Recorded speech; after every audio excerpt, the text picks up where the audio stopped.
2 and 8 and Galatians 5:14. And while you're turning there, I would like to give honor and thanks to Pastor and the elders for allowing me to be up here with this opportunity. If anyone's heard me talk before, they know that I'm passionate about a few certain things. And then it takes great faith from Pastor and the elders to allow me to be up here. So I'm going to try not to misuse that faith today. James 2 and 8 says, "If ye fulfill the royal law according to the scripture, thou shalt love thy neighbor as thyself, ye do well."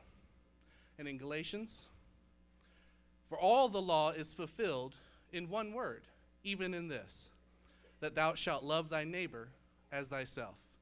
Tonight's title, Producing Agape. You may be seated.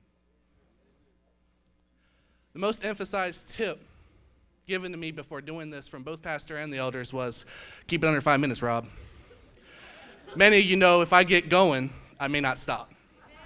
I love God, and I love his word, and I just want to share that love with everyone. But what is agape love? Knowing what agape is gives you knowledge of the very essence of God, as 1 John shows in 1 John 4 and 8. It says, "He that loveth not knoweth not God, for God is love." To know agape love is to know God. However, knowing isn't enough. We are commanded to produce this fruit and give it to others. Why? Because this is how we are to be known as his disciples. John chapter 13, 34 and 35. "A new commandment I give unto you, that ye love one another, as I have loved you, that ye also love one another. And by this all men know that ye are my disciples, if ye have love one to another." The very same agape love given to us by God is what we are to give to others.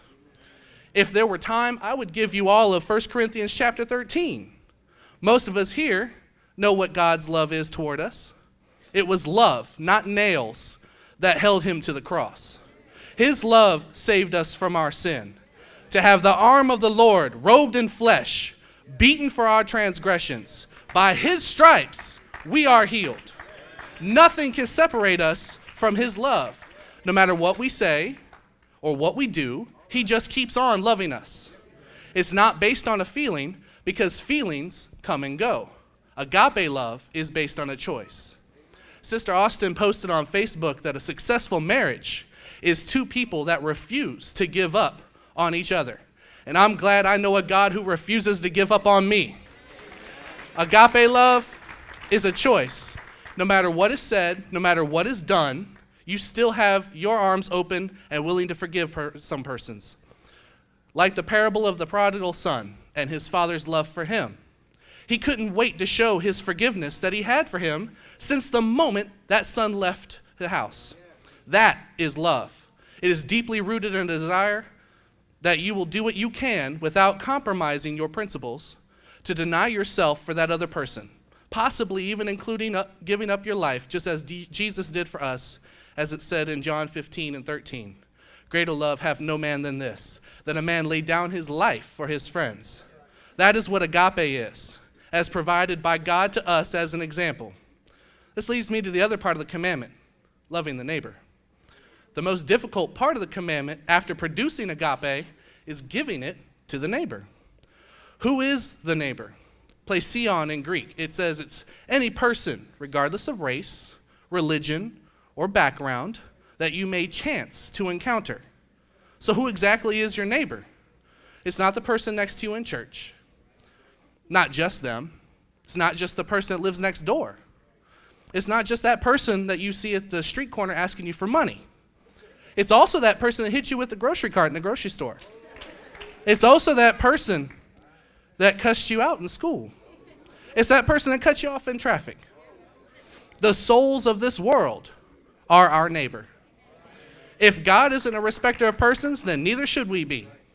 Likewise, we shouldn't discriminate who we show agape to. We should show everyone the same love that we received from God. We didn't deserve it. We didn't earn it. It was freely given to us. So why shouldn't we freely give it to everyone? Those who need it most, the poor in spirit, the brokenhearted, the beaten, the forgotten, they need this fruit to sustain them long enough for you to bring them to Christ.